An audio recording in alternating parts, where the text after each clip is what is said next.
All right, our next guest, we're going to keep them coming at you.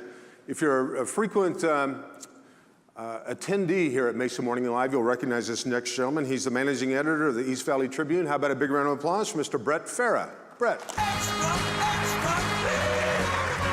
to have you here, sir. Welcome back. So did I hear that right?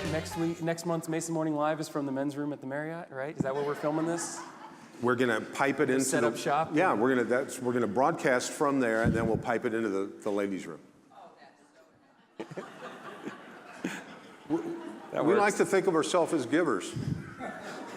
So what's going on in Mesa, Brett? You know, quite a bit. It's kind of funny. Every time I kind of get ready and make sure that we trudge through so much news and stuff going on, and I start to think, oh, what am I going to talk about this month? And then I put about 3 minutes of effort into realizing there's 100 things we could actually talk about. So, no, there's actually been quite a bit. And, you know, to kind of kick it off, obviously the everything going down at the legislature this year, it seems to me, and I'm curious your input too, it seems to me that there are, this year in particular, we're getting significantly more hot button issues downtown, down at the state capitol. And I don't know, I guess I just in general, I'm kind of interested in a vast majority of them. There's always seems to be a handful that come through that may or may not seem like they actually impact a general majority of the people, but this year I feel like there are a lot that are getting kind of swept under the radar, for lack of a better word, that really are important to individuals, to families, businesses, healthcare, I mean, everything you can think of.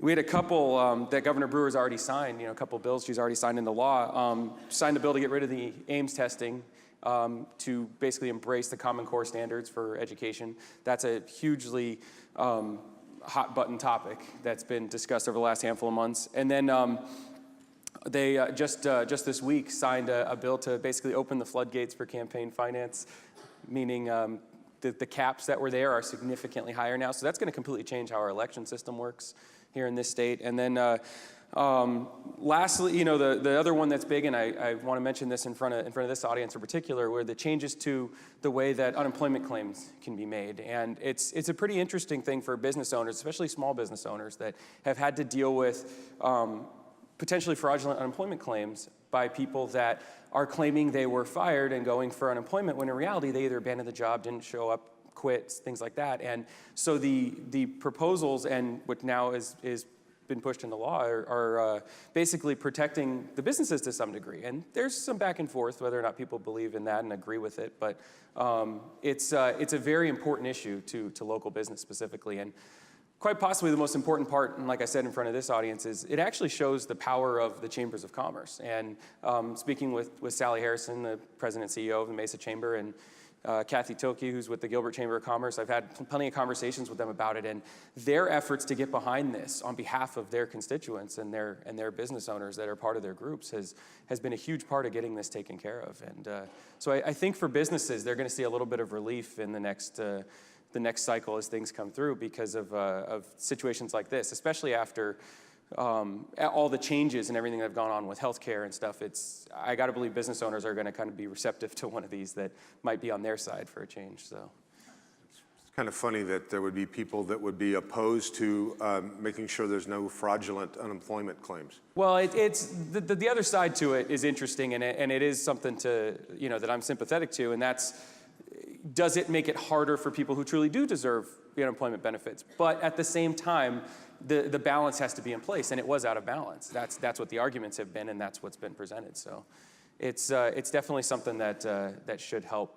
It's, like I said, especially small businesses. Bigger businesses are going to deal with more of them, but smaller businesses are going to have a bigger impact by it because they're the ones who are going to have to be the ones paying more to get it taken care of during the process, and so they're more per capita, I should say. So I know there was a big, wow, I almost made a pun, a big splash about something that happened here recently with the... it's actually this week, so I realize on TV people might be seeing this a little differently, but the benefit, you may not be able to go see it if you're watching it on TV. It's this weekend, is the Arena Grand Prix series at the Mesa, or at the Skyline Aquatic Center.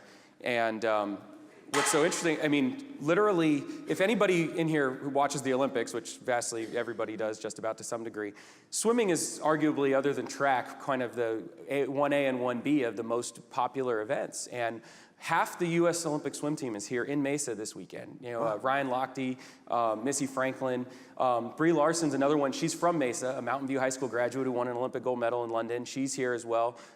She's a college swimmer right now, but I mean, one of the best in the world. And they're here competing as part of this Arena Grand Prix series, which goes to different stops around the country.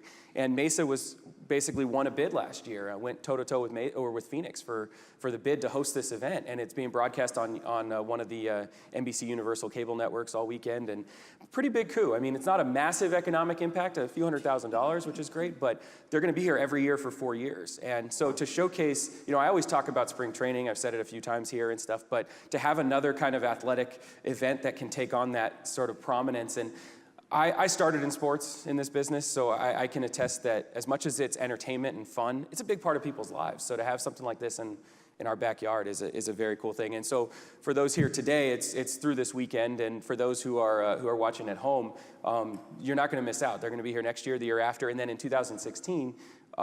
Actually, they're going to be here this year, and then 3 more. So in 2016, leading up to the Brazil Olympic Games. So it's actually going to be one of the best meets in the entire country. So the 2016 Olympics will not be in Mesa, though, right? They will not. Okay.